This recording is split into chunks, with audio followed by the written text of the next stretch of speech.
The night air carried whispers of jasmine and orange blossom as I stepped from the car, straightening my tie with nervous fingers. The palace rose before me like something from a forgotten dream. Alabaster walls catching moonlight, arched windows glowing amber against the velvet sky.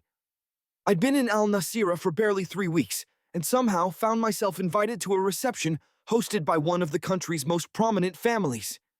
"Mr. Bennett," the attendant said, checking my name against his list. "Welcome to Qasr al-Layl, the Night Palace." My Arabic was still rudimentary at best, but I'd learned enough to appreciate the poetry in the name. I nodded my thanks and walked through massive cedar doors, inlaid with mother-of-pearl mosaics depicting scenes I couldn't begin to interpret. I wasn't supposed to be here. Not really. I was just Thomas Bennett, 24, an architectural preservationist who'd been sent to document the historic district's crumbling colonial-era buildings. My firm had connections with the Cultural Heritage Ministry, and somehow my name had appeared on tonight's guest list. A clerical error, perhaps. Or maybe they needed a token Westerner for appearances. I sipped champagne in a corner, watching as distinguished men in crisp white thobes and elegant women in jewel-toned evening wear moved through the grand hall like figures in an elaborate dance. Crystal chandeliers cast prismatic light across marble floors. Conversations in Arabic flowed around me, punctuated occasionally by French or English. "You look like a man contemplating escape routes." The voice beside me was deep, accented but fluent in English. I turned and nearly spilled my champagne. He stood just inches away, tall and broad-shouldered, dressed in a visht of such fine fabric it seemed to capture light within its folds. Beneath it, his thobe was immaculate, the collar perfectly framing a strong jawline. A red and white checked gutra was arranged precisely on his head, held in place with a black eagle. But it was his eyes that made me forget basic social protocols.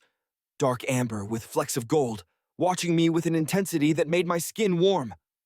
"I'm sorry," I managed, realizing I'd been staring. "I was just taking it all in." His smile was subtle, just a slight curve of full lips. "And what do you see, Mr. Bennett, Thomas Bennett?" I extended my hand automatically, then hesitated, unsure of proper protocol. He took it without pause, his palm warm and dry against mine. "Sheikh Khalid bin Faisal al-Sakr, but please, call me Khalid." I'd been in the presence of wealth before, but never true power. It radiated from him, not in arrogance or ostentation, but in the quiet certainty with which he occupied space, as if the world arranged itself according to his expectations. "I'm honored," I said, meaning it, "though I'm afraid I don't belong here. I'm just an architectural preservationist working in the old city." "Ah," he said, his expression warming. "The British firm documenting the colonial quarter? Your work interests me greatly." I blinked, surprised. "It does. History preserved is wisdom protected." He gestured toward the terrace. "Would you walk with me? The night air is pleasant, and these rooms grow stifling with too many important people trying to appear more important." I followed him through French doors onto a wide terrace where potted citrus trees released their fragrance into the night. Lanterns hung from iron hooks, their flame light dancing in the gentle breeze. Beyond the terrace, gardens stretched into darkness, punctuated by the silver ribbon of a reflecting pool. "You're very young to be entrusted with such a significant project," he said, stopping at the balustrade.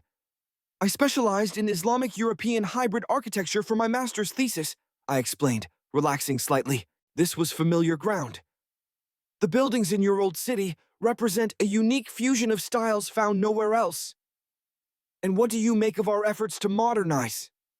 Some say we're erasing our past too quickly." "Progress doesn't require erasure," I said, then winced at my boldness. "I mean, balance is possible. The most beautiful cities honor their history while embracing their future." Khalid studied me, his head tilted slightly. Lantern light caught in his eyes, transforming them to liquid gold. "You speak with passion. I apologize if I— No." He raised his hand. "It's refreshing. Too many visitors tell us only what they believe we wish to hear." A comfortable silence fell between us. In the distance, the muezzin's call to night prayer floated over the city, haunting and beautiful. Do you believe in fate, Mr. Bennett? The question caught me off guard. I'm not sure. Do you? We have a saying, maktub. It is written. His eyes never left mine. Some meetings are inscribed long before we draw breath. My heart drummed against my ribs. I blamed it on the champagne, on the disorienting opulence, on anything but the truth, that I'd never felt such immediate, overwhelming connection to another person. A servant approached, speaking softly in Arabic. Khalid nodded and turned to Mikhail. Duty calls, but I would like to continue our conversation. Perhaps you would allow me to show you something few visitors see. Now? I asked. His smile widened, transforming his serious face. Tomorrow, my driver will collect you at sunset, if that's agreeable. I knew I should decline. I barely knew this man, but my mouth formed the words before reason intervened. I'd like that. He bowed slightly. Until tomorrow, then. I watched him return to the reception, immediately surrounded by guests. Only then did I notice several curious glances directed my way. The next day crawled by in a haze of anticipation and doubt. I cataloged architectural features in the historic district, my camera capturing ornate doorways and weathered facades, while my mind replayed our conversation beneath the lanterns. When I returned to my modest hotel, I spent too long choosing between the only two proper shirts I'd packed. The sleek black car arrived precisely at sunset. The driver, silent and formal, navigated through narrow streets that eventually gave way to a coastal road where the sea stretched like hammered gold in the fading light. We turned onto a private drive lined with date palms. Unlike the formal palace of the previous night, this residence seemed to grow from the landscape, a modernist interpretation of traditional forms, with clean lines and sweeping curves that echoed the surrounding dunes. Khalid waited on the steps, dressed more casually than the previous evening, though casual for him still suggested immaculate precision. A light gray thobe without the formal bisht, his head uncovered. You came, he said, as if he'd half expected me to decline. I was curious, I admitted. The most essential quality in a preservationist, I imagine. He guided me inside with a light touch at my elbow that sent an inexplicable current up my arm. The interior was a study in restrained luxury. Polished stone floors, minimalist furniture in rich materials, and walls of glass that erased the boundary between inside and out. Islamic geometric patterns appeared in subtle architectural details, modern interpretations of ancient designs. This is your home? I asked, trying not to gape. One of them. My private residence, away from official obligations. He led me through the house to a central courtyard where a fountain murmured among fragrant herbs and flowering vines. Would you like tea? I nodded, and he spoke softly to a hovering attendant who disappeared silently. I promised to show you something, Khalid said, guiding me through the courtyard to a wooden door that seemed incongruous with the modern architecture. He produced an old iron key from his pocket. This is why I wanted you to come. The door opened to reveal a circular staircase winding upward. He gestured for me to precede him, and I climbed worn stone steps that spiraled into shadow before emerging onto a rooftop garden, bathed in the day's last light. My breath caught. The space was an oasis, hovering between earth and sky. Ancient olive trees in weathered clay pots, beds of lavender and rosemary, and climbing roses trailing over pergolas. Stone benches nestled in intimate corners, and at the garden's heart stood a pavilion with delicate fretwork that cast lace-like shadows. This garden is over 300 years old, Khalid said, his voice soft with reverence.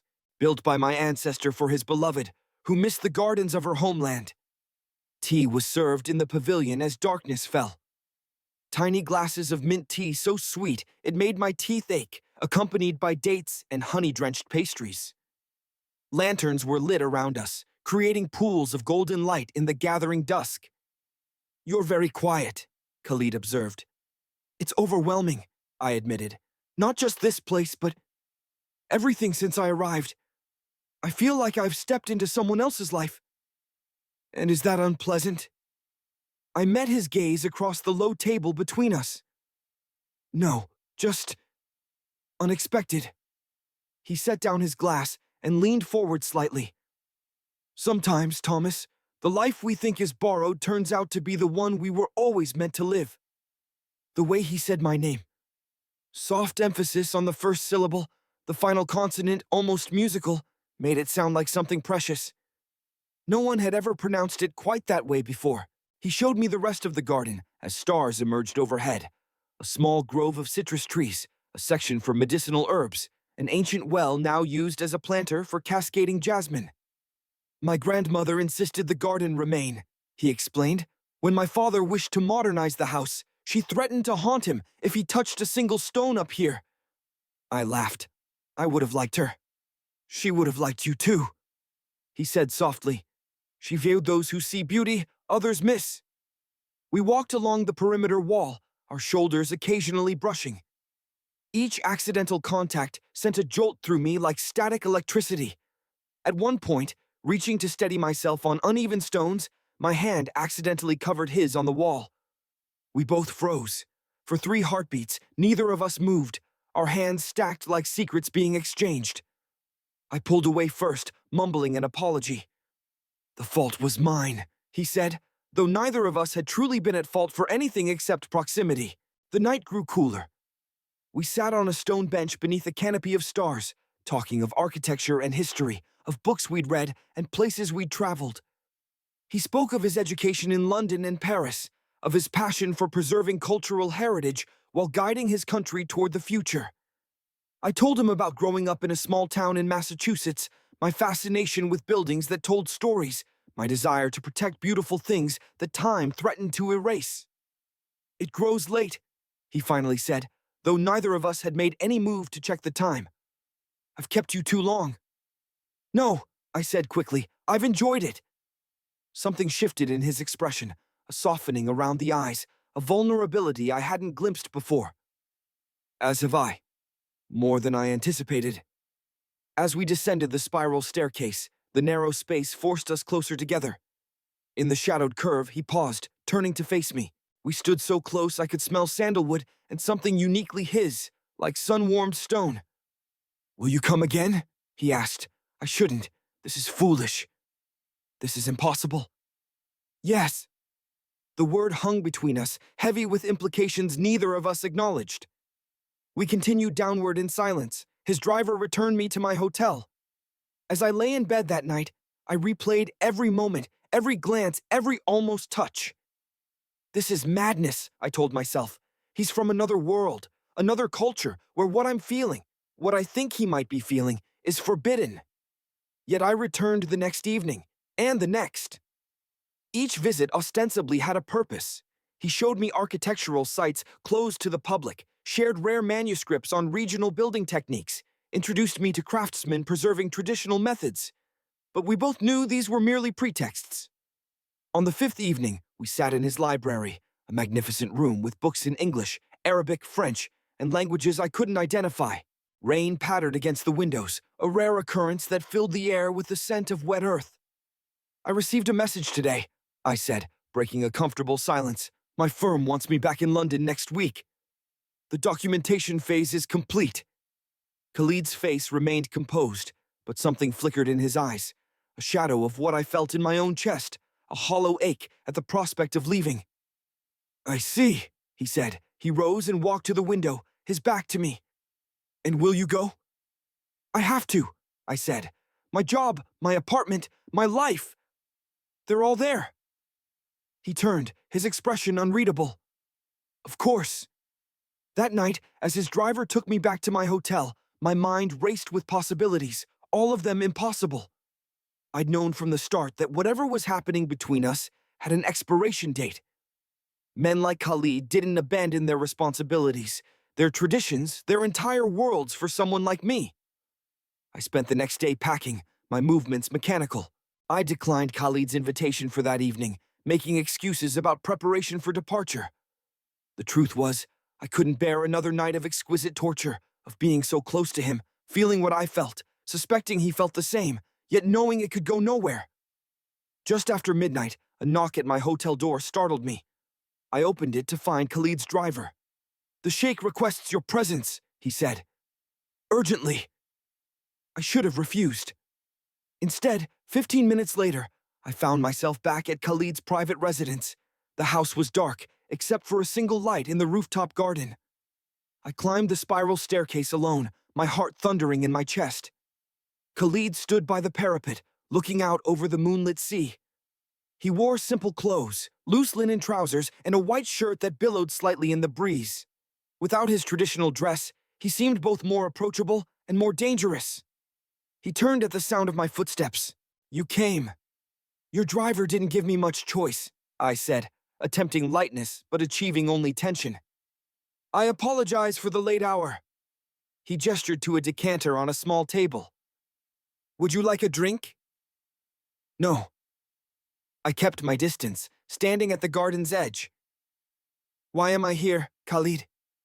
He moved toward me slowly, as if approaching a skittish animal. "Because I couldn't let you leave without saying what needs to be said." "And what's that?" My voice sounded strange to my own ears. He stopped a few feet away. "That in all my life, I've never felt with anyone what I feel when I'm with you." The words hung in the air between us. My carefully constructed defenses began to crumble.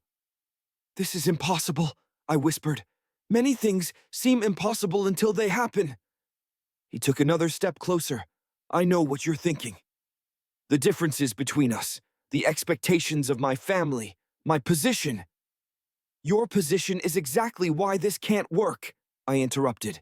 "You have responsibilities I can't even comprehend." "Do you think I haven't considered that?" For the first time, I heard frustration in his voice. "I've thought of little else since we met. I've made lists of all the reasons this is madness. And yet," I echoed. "And yet, when I imagine you gone, return to your life as if we never met, I cannot breathe."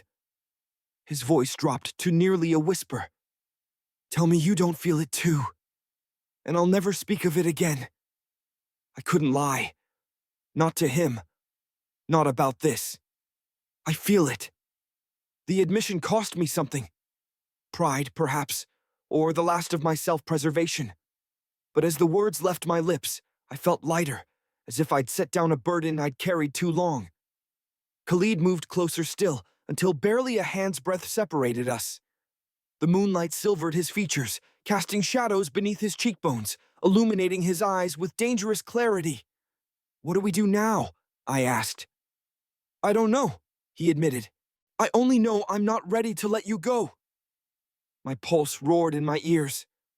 I wanted to reach for him, to cross that final distance, but fear held me back. Fear of misunderstanding, of consequences, of breaking something precious before it fully formed. We stood in painful proximity, neither advancing nor retreating. I could feel the heat radiating from his body, could see the pulse beating in his throat. Time stretched like honey, sweet and slow. Finally, he raised his hand. I held my breath as his fingers gently brushed a strand of hair from my forehead.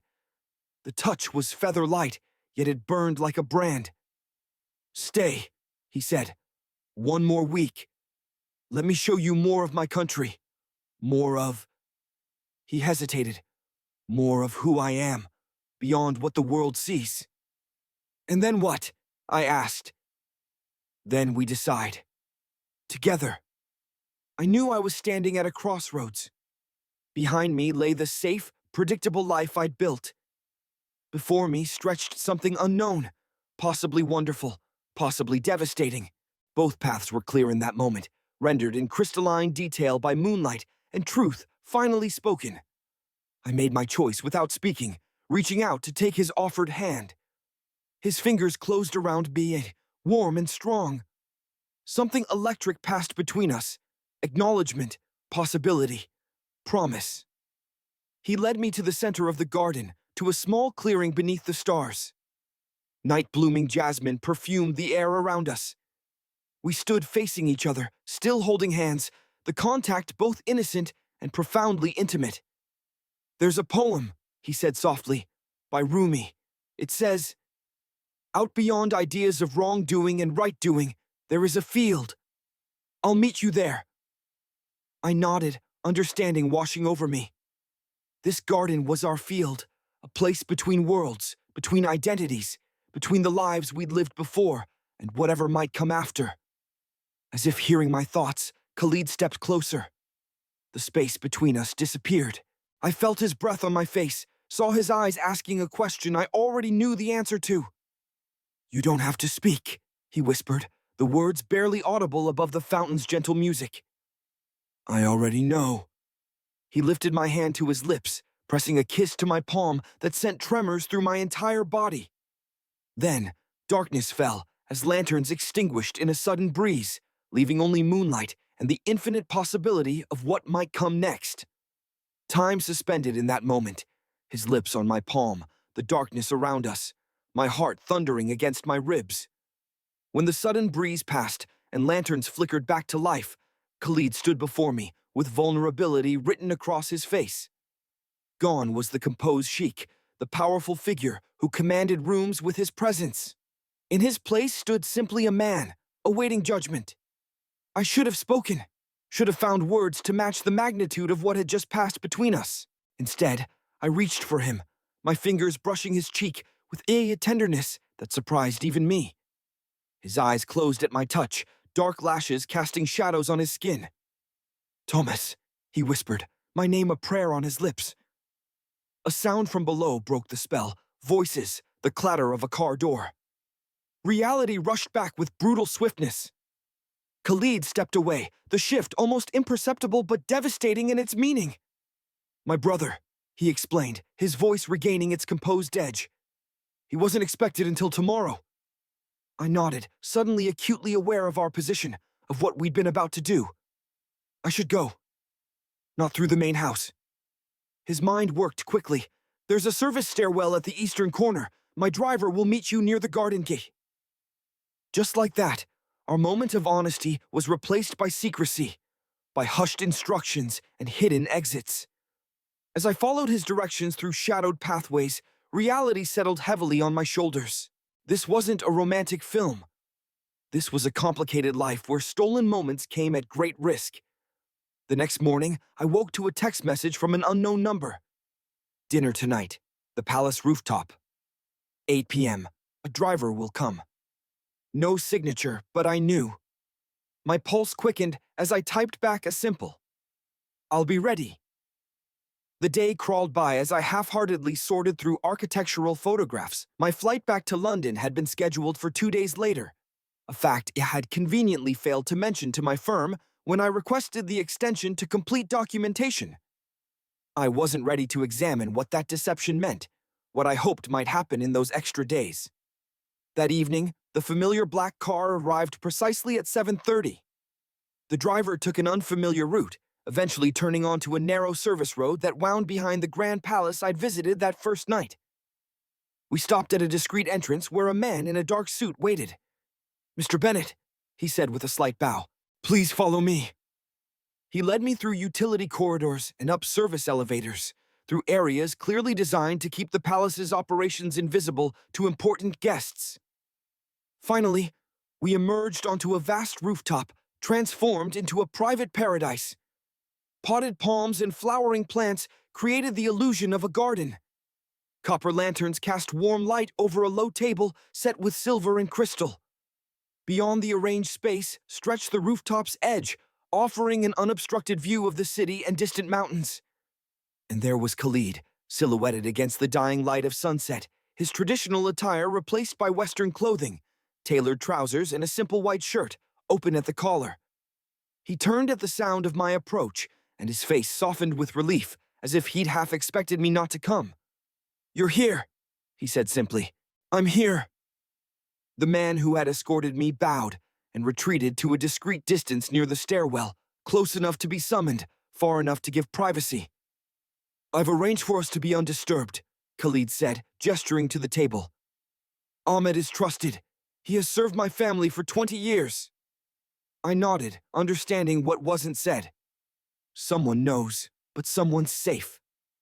The meal was elaborate but intimate. Traditional dishes served in modern presentations. Wines I suspected weren't commonly found in this conservative region.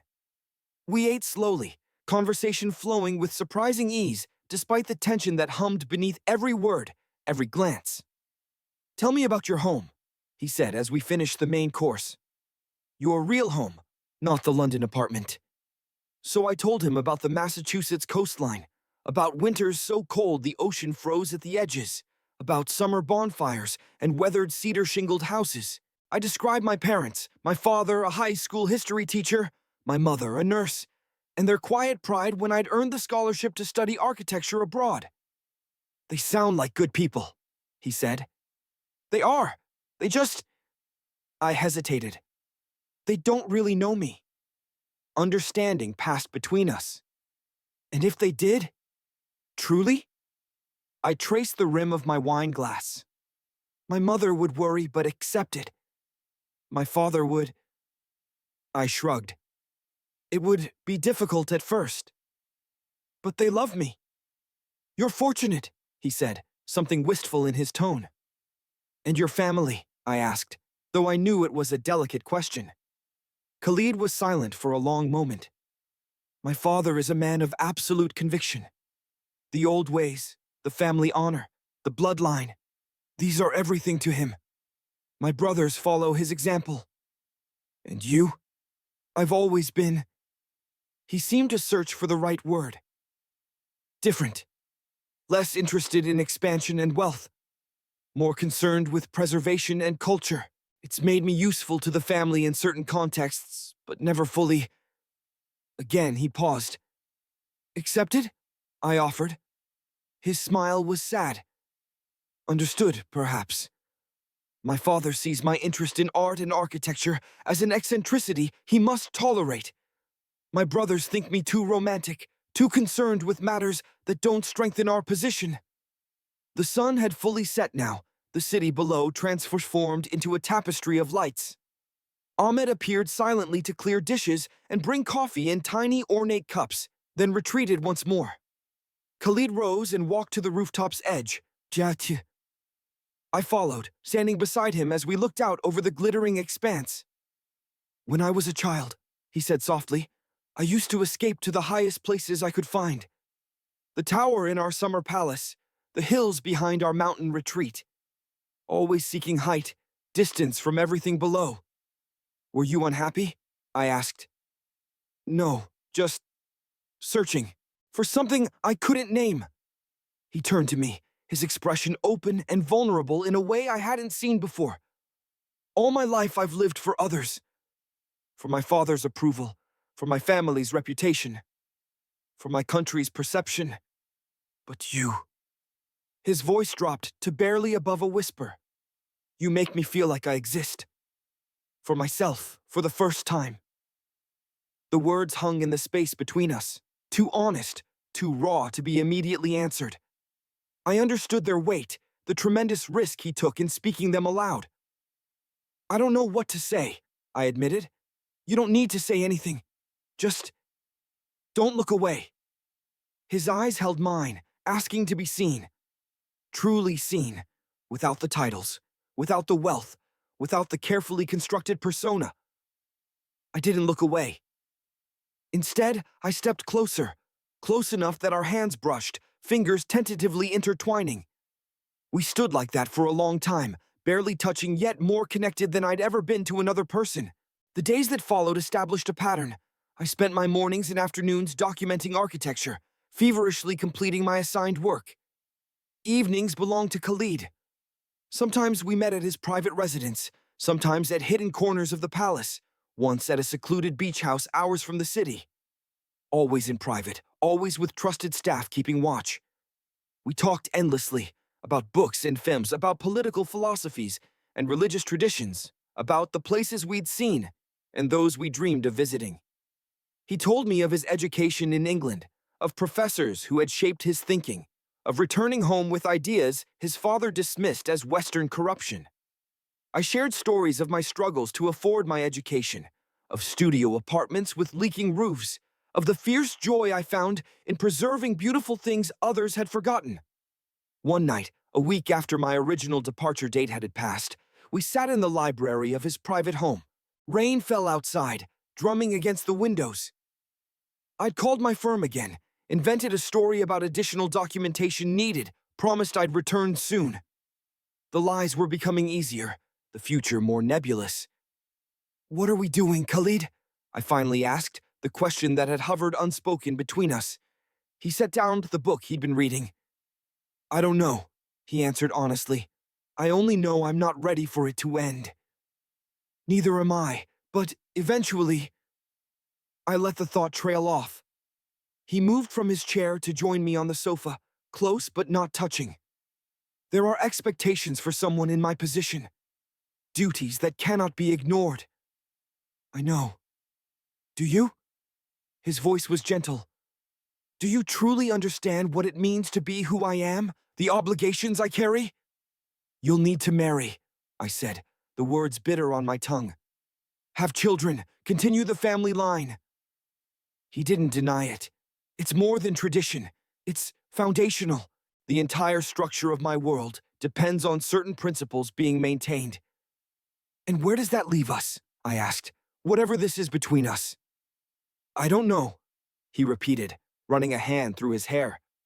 A rare gesture of frustration that broke through his usual composure. "I've never felt this way before. I've never allowed myself to feel this way." The admission hung in the air between us. I thought of all the careful distance we'd maintained despite our growing closeness, hands that brushed but never held, gazes that lingered but always broke before they became too intense, conversations that circled deeper truths without ever directly addressing them. "Am I strong enough to be what you need?" I whispered, the question directed as much to myself as to him. He looked at me, confusion crossing his features. "What do you mean?" "Whatever this is, whatever we're building, it would mean living in shadows, being a secret, never acknowledged." Pain flickered in his eyes. "I wish—" "Don't!" I interrupted. "Don't say you wish things were different. They aren't. They can't be." "Then what do we do?" he asked. I had no answer. Instead, I did what I'd been wanting to do for weeks. I leaned forward and pressed my lips to his. For one terrible moment, he was still, and I thought I'd misread everything. Then his hand came up to cradle my face, and he was kissing me back with a hunger that matched my own. What began as tentative quickly deepened into something desperate, years of restraint dissolving in an instant.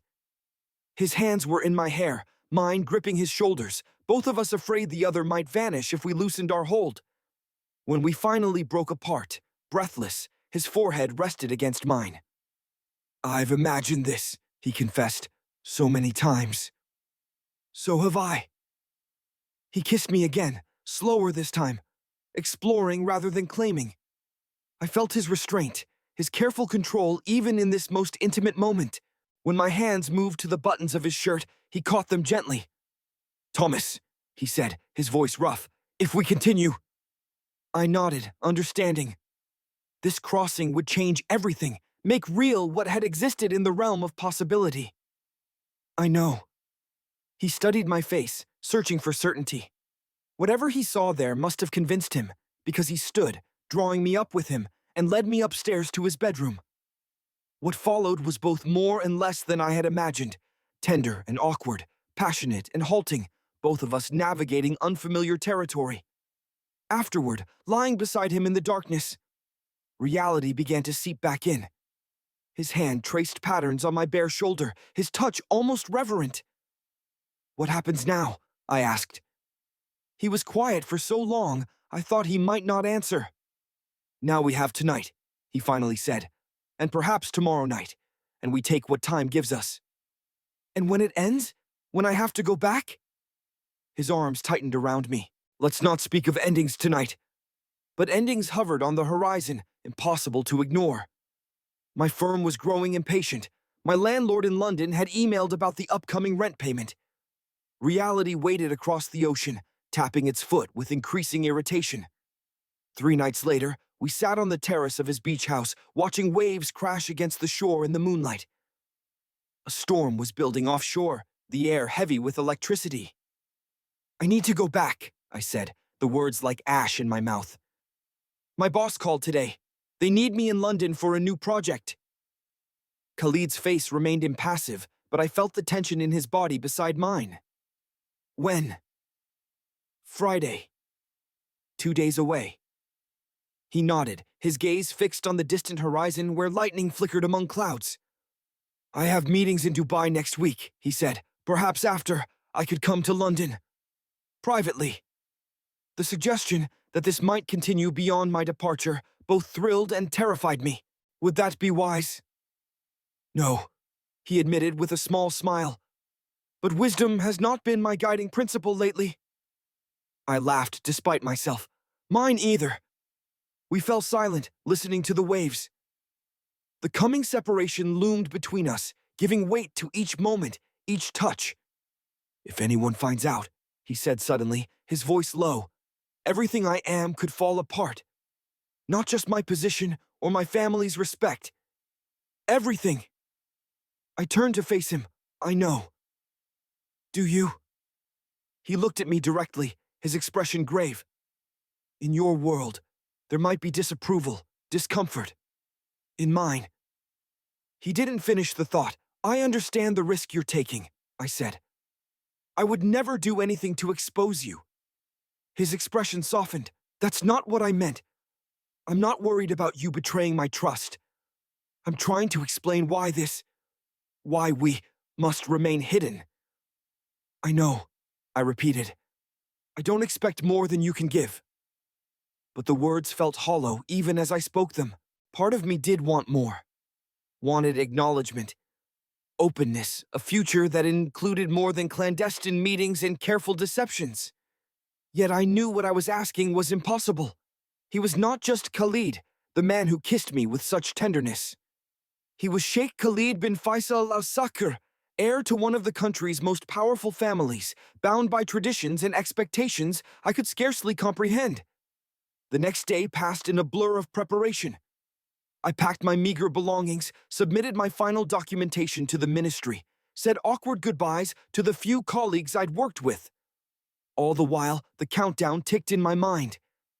24 hours, then 18, then 12 before my flight would carry me away from this unexpected chapter of my life. Our last night together, Khalid brought me back to the rooftop garden of his private residence, the place where everything had changed between us. A table had been set with a simple meal, candles flickering in glass hurricanes to protect them from the breeze. I wanted our last night to be here, he explained, where we began. We ate little, drank too much wine, and spoke of inconsequential things, deliberately avoiding the subject of my departure. After dinner, we lay on cushions beneath the stars, my head on his chest, his fingers combing through my hair. You've changed me, he said into the darkness, in ways I don't yet fully understand. You've changed me too. He shifted to look at me. I've been thinking about what you said, about being a secret, living in shadows. My heart contracted painfully. I shouldn't have said that. It wasn't fair. No, it was honest, and you deserve honesty in return. He sat up, his expression serious. I can't give you what you deserve, Thomas. Not openness, not acknowledgement, not a normal life together. I know that, but I can give you this. He reached into his pocket and withdrew a small box. Open it. Inside was an antique silver key on a simple chain. I looked at him questioningly. It belongs to this house, he explained. A symbolic copy of the original. It means this place will always be open to you, whenever you wish to return. The gesture nearly undid me. I closed my fingers around the key, feeling its weight, physical and symbolic. Thank you. We made love beneath the stars, with a desperation born of imminent separation. Afterward, wrapped in blankets against the night chill, we watched the first hints of dawn lighten the eastern sky. Will you write to me? I asked. Every day, he promised, though not through normal channels. Ahmed will arrange a secure method. I nodded, suddenly overwhelmed by the cloak and dagger reality of what we were attempting. This is insane, isn't it? Thinking this could work across continents, across cultures. He didn't immediately disagree, which was answer enough. At the airport, we couldn't risk a proper goodbye. His driver brought me while Khalid remained in the car with tinted windows. As I collected my bag from the trunk, he rolled down the window just enough for our eyes to meet one final time. Ma'a salama, he said softly. Go with peace. Ma'a salama, I echoed, the Arabic feeling strange on my tongue. The window rolled up, and the car pulled away. I stood watching until it disappeared into traffic, then turned and entered the terminal, feeling as if I were leaving part of myself behind. London greeted me with dreary rain and bone-chilling cold. My flat felt smaller than I remembered, the furniture dustier, the silence oppressive after weeks of warmth and intensity. I moved through the first days in a fog, going through motions that had once been my entire life but now felt like someone else's routine. My firm welcomed me back with a new project, a Victorian textile mill being converted to luxury apartments. I nodded in all the right places during meetings, produced the required drawings, attended site visits. But my mind constantly drifted to a rooftop garden under desert stars, to amber eyes and gentle hands. True to his word, Khalid established contact. A secure messaging app appeared on my phone one day, installed remotely. Our communications were sporadic but intense, philosophical discussions, daily observations, intimate confessions. Sometimes days would pass without word, and I would imagine him surrounded by family and advisors, playing his public role while carrying our secret inside him. 2 months after my return, I received a cryptic message. London, next week, the usual arrangements. My heart soared, then immediately plummeted.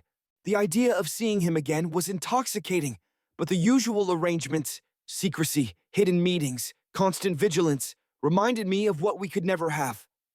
He arrived with an official delegation, his presence in the city legitimized by economic talks and cultural exchanges. While newspapers photographed him at public functions, we met in a private suite at a discreet hotel, the staff well compensated for their discretion. For 3 days, we created a bubble outside of time, ordering room service, watching films, making love in the afternoons while rain streamed down the windows. We didn't speak of the future or dwell on the pain of inevitable separation. Instead, we existed fully in each moment, storing memories like provisions against the coming drought. On the final evening, we stood at the suite's window, looking out over London's glittering skyline. His arm was around my waist, my head resting on his shoulder. When will I see you again? I asked, the question I'd been avoiding. I don't know, he admitted. There are complications at home. My father's health is declining. Succession discussions have begun. I pulled back to look at him. What does that mean?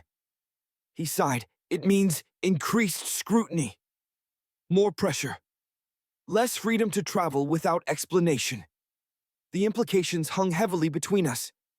His father's decline meant Khalid was moving closer to assuming full responsibilities, to the marriage his position required, to a life even more constrained by duty and tradition. I understand, I said, though the words felt inadequate. He turned to face me, taking both my hands in his. Do you? Do you truly understand what I'm saying? I nodded, unable to speak past the lump in my throat. This may be the last time we can be together like this, he continued, his voice steady though his hands trembled slightly in mine. At least for some time. How long? I don't know. Months, perhaps. He couldn't finish, perhaps forever. The unspoken words hung in the air between us. I pulled away, moving to the other side of the room, needing distance to process what he was saying. So that's it?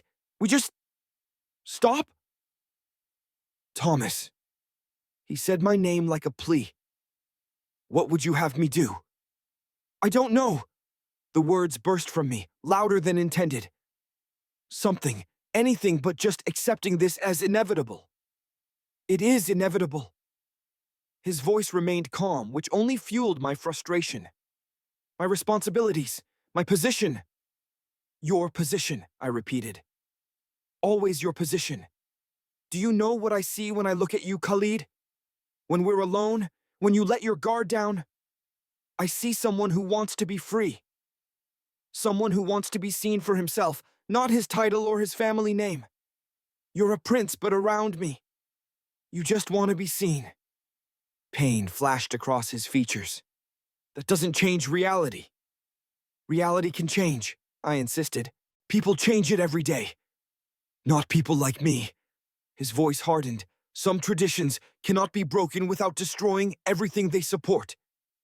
We stared at each other across the room, the distance between us suddenly more than physical. For the first time, I truly grasped the gulf that separated us, not just geography or culture, but fundamental worldviews. I had been raised to believe in individual choice, in forging one's own path. He had been raised to understand his life as part of a greater continuity, his personal desires subordinate to collective responsibility. "I'm sorry," I finally said. "I have no right to demand anything from you." His expression softened. He crossed the room and took my face in his hands. "You have every right. What's between us is real. If circumstances were different—" "But they're not," I finished for him. He kissed me then, and I tasted salt. Whether from his tears or mine, I couldn't tell. We spent our final night in each other's arms, memorizing touches, committing sensations to memory. Neither of us mentioning the finality that colored every caress. In the morning, he left first. His security detail would be expecting him. I watched from the window as his car pulled away, then sat on the edge of the bed, surrounded by the lingering scent of his cologne. Feeling hollowed out. Life continued. Winter gave way to spring. I threw myself into work, volunteering for projects that required travel, anything to keep moving. Messages from Khalid grew less frequent, though no less intense when they came. I followed news from his country obsessively, hunting for mentions of his name, Moscow, for announcements of engagements or succession plans. 4 months after London, I received a message unlike the others. Paris, the House of Glass. 3 days. The House of Glass was a modernist structure outside Paris that I'd once mentioned admiring, a transparent marvel built into a hillside, offering panoramic views while remaining hidden from most angles. It belonged to a French architect friend of Khalid's who was currently working in Japan. I arranged leave from work and flew to Paris the next day, driven by equal parts hope and fear. Part of me expected another goodbye, a more formal ending. Another part dared to imagine alternatives. He arrived the following evening, having traveled separately. When I opened the door, the sight of him nearly stopped my heart. He looked thinner, more tired than I remembered, but his eyes lit up at the sight of me. We came together like magnets releasing, like puzzle pieces finding their match. Everything else, the questions, the uncertainties, the future, faded against the reality of being in each other's arms again. Later, as we lay in the master bedroom with moonlight streaming through glass walls, he propped himself on one elbow to look at me. "I've missed you," he said simply, "more than I can express." "I've missed you too." He traced my face with gentle fingers, as if recommitting it to memory. "These months without you, I've been thinking about possibilities." I held my breath, afraid to hope. What kind of possibilities? Difficult ones, complicated ones. He sat up, suddenly serious. "My father's condition has stabilized, but succession plans continue. My oldest brother will inherit the primary leadership role as tradition dictates. I've been offered governance of the western provinces." I nodded, unsure where this was leading. "It would give me certain freedoms, distance from the capital, from daily scrutiny." He paused. "It's not a solution, but it might create space. For visits.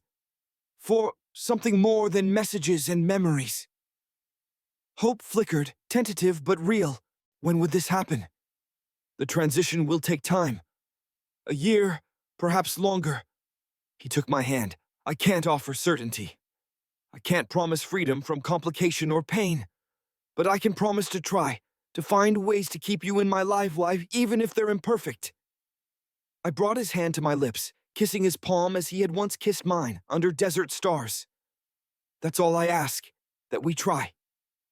The next 2 days passed in a beautiful dream. We cooked simple meals in the glass-walled kitchen, walked in the surrounding woods, lay in bed watching clouds drift across the transparent ceiling. We spoke of practical things, secure communication methods, potential meeting places, careful arrangements that might allow us stolen time together. On our final evening, we stood on the house's balcony, overlooking rolling hills that stretched toward distant mountains. The setting sun painted everything in shades of gold and amber, a landscape on fire with possibility. Khalid turned to me, his expression more open than I'd ever seen it. "This past year has taught me something I never expected to learn," he said, "that some connections transcend the boundaries we think define us." "What do you mean?" "All my life, I've accepted certain truths as immutable. My duty to family, my responsibility to tradition, my role as defined by birth." He ran a hand through his hair, a gesture I'd come to recognize as signaling deep emotion. "Then I met you, and suddenly those truths became questionable. Not invalid, but not absolute either." The wind picked up, blowing through our clothes, carrying the scent of wildflowers and distant rain. Khalid stepped closer, taking both my hands in his. "I would give up everything," he said, his voice barely audible above the wind. "But only if you ask me to." The words hung between us, monumental in their implication. I stared at him, understanding fully what he was offering. To walk away from his heritage, his family, his identity. For me. And in that moment, looking into his eyes, I knew I could never ask it of him. Not because I didn't want him fully, completely, openly, but because I loved who he was.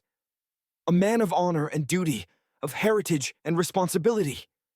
Asking him to abandon those things would be asking him to become someone else entirely.